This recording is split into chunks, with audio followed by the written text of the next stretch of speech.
बीच एक और बड़ी खबर आ रही है, दर्शकों को वो भी बता देते हैं। बिहार में देखिए शपथ ग्रहण समारोह है आज सुबह 11:30 बजे और उससे जुड़ी इस वक्त की एक बड़ी खबर। सम्राट चौधरी और विजय सिन्हा मंत्री पद की शपथ लेंगे। मंगल पांडे और संजय टाइगर मंत्री पद की शपथ लेंगे, जैसा कि हमारे पॉलिटिकल एडिटर देवेंद्र पराशर भी बता रहे थे। इसके अलावा रामकृपाल यादव भी मंत्री पद की शपथ लेंगे। तो ये वो तमाम नवनिर्वाचित विधायक हैं बीजेपी खेमे के जो संभावित रूप से आज मंत्री पद की शपथ लेंगे। एक बार फिर से देवेंद्र का रुख करते हैं और अब जेडीयू की भी बात कर लेते हैं। देवेंद्र, अगर जेडीयू खेमे की बात की जाए तो क्या कुछ ऐसे पुराने चेहरे होंगे जिन्हें रिपीट किया जाएगा बतौर मंत्री? इसके अलावा नए चेहरों को किस रूप से जिम्मेदारी दी जाएगी? मुस्लिम समीकरण, महिलाओं का समीकरण, युवाओं का समीकरण किस तरह से साधने की कोशिश करेगी जेडीयू? देखिए, निश्चित तौर पर जेडीयू के कई सारे चेहरे, जैसे विजय चौधरी जैसे बात कर लें, श्रवण कुमार की बात कर लें, सुनील कुमार की बात करें, तो इस तरह के जो चेहरे जेडीयू में पहले भी दिखते रहे हैं, इस बार भी वो होंगे। कुछ नए चेहरों को भी शामिल किया जाएगा। अब से थोड़ी देर बाद जेडीयू के नाम सामने आएंगे। जेडीयू ने अपने सभी नेताओं को अभी इन्फॉर्म नहीं किया है। बीजेपी ने कल देर रात तक सभी नेताओं को इन्फॉर्म कर दिया है जिनको शपथ लेना है, और तकरीबन सुबह 3 बजे तक इस काम को किया गया है। और उसके द्वारा जो आधिकारिक जानकारी है वो हम आधिकारिक जानकारी इन द सेंस की जो कंफर्म जानकारी है उसे शेयर कर रहे हैं। आधिकारिक तौर पर तो अभी रिलीज़ नहीं किया गया है, इसका कोई प्रकाशन नहीं किया गया है, लेकिन नेताओं को इन्फॉर्म कर दिया गया है जिनको शपथ लेना है। लेकिन जेडीयू कोटे में जिन मंत्रियों को शपथ लेना है अभी उनमें से कुछ को ही बताया गया है, अभी कुछ नाम उनमें सामने आने बाकी हैं। अच्छा देवेंद्र, एक बात और बताइए, प्रधानमंत्री नरेंद्र मोदी को हमने देखा चुनावों से पहले वो एक समीकरण की बात करते थे। चुनावों के बाद भी जब प्रचंड जीत हुई तो उन्होंने MY समीकरण की बात की, यानी कि महिला और युवा। जो 14 विधायक मंत्री पद की शपथ बीजेपी खेमे से आज लेंगे, क्या उसमें इस समीकरण का ख्याल रखा गया है? निश्चित तौर पर उसमें युवा चेहरा है और उसमें महिला भी हैं, और दोनों हिसाब से अगर आप देखें तो उस लगभग तय माना जा रहा था कि 3-4 चीज़ जो हैं, जो क्राइटेरिया बनते हैं किसी सरकार के गठन में, तो उन सबका ध्यान रखा जाएगा। पहली चीज़ तो ये कि जातिगत समीकरण का ध्यान रखना बहुत अहम रहता है, खासतौर पर बिहार जैसे राज्य में। किसी भी राज्य में इंपॉर्टेंट होता है, बिहार में तो इंपॉर्टेंट होता ही है। दूसरी चीज़ की जो भौगोलिक क्षेत्र है, उस भौगोलिक क्षेत्र में पूरे राज्य का प्रतिनिधित्व रहे उस मंत्रिमंडल में, इस बात का ध्यान रखने की कोशिश की गई। और ये कोशिश थी कि ओवरऑल एनडीए की भी जो पिक्चर दिखे वो जातिगत समीकरण के हिसाब से भी और भौगोलिक क्षेत्र के हिसाब से भी उसको साधता हुआ नजर आए। तीसरी चीज़ की महिला चेहरा उसमें हो और युवा तो होने ही होने चाहिए। तो इन सारे फैक्टर्स को ध्यान में रखकर ही उसमें बनाया गया।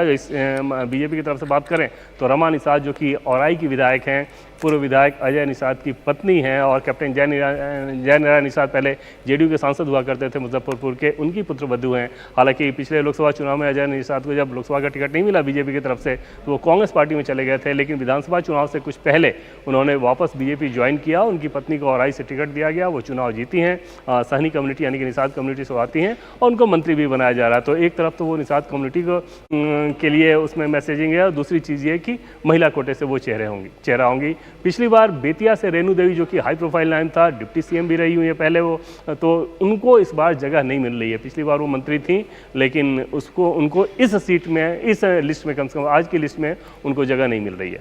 कितने ऐसे नाम हैं बीजेपी खेमे से जिनके नामों को काटा गया है, और इसके अलावा यही नाम क्यों चुने गए हैं? जैसा कि आपने भी बताया कि जब भी किसी राज्य में चुनाव होता है तो जातीय समीकरण का ख्याल रखा जाता है, और चुनाव के बाद तो एक समीकरण और बढ़ जाता है। जब सरकार में प्रतिनिधित्व देने की बात आती है तो उसमें क्षेत्रीय समीकरण को भी देखा जाता है। नए पुराने अनुभवी जो नाम हैं वो तो हैं, इसके अलावा रामकृपाल का नाम जो सामने आया है वो चौंकाने वाला है। क्या विजय सिन्हा, सम्राट चौधरी की अगर बात की जाए तो ये इस बार भी डिप्टी सीएम की भूमिका में ही रहेंगे?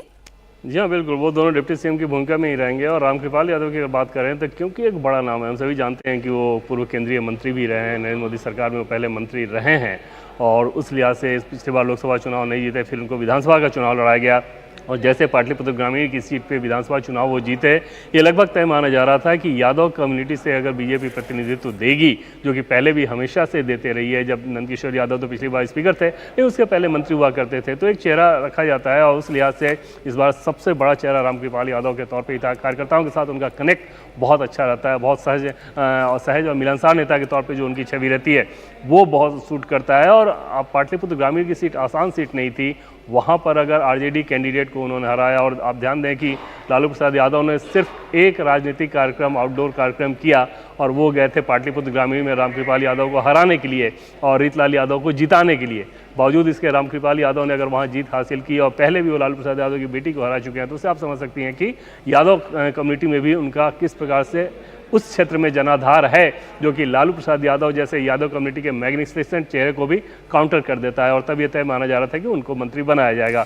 तो कुल मिलाकर कोशिश ये की गई है कि जिनकी छवि बहुत क्लीन हो, या कार्यकर्ताओं के साथ जिनका अच्छा संपर्क हो, या बीजेपी के हार्डकोर विचारधारा वाले व्यक्ति हों, इन सब का संयोजन करके इस मंत्रिमंडल को बनाया गया है। कोई एक चीज़ को पैरामीटर नहीं रखा गया है कि जो हार्डकोर बीजेपी विचारधारा का होगा उसे ही मंत्री बनाया जाएगा, ऐसा नहीं किया गया है।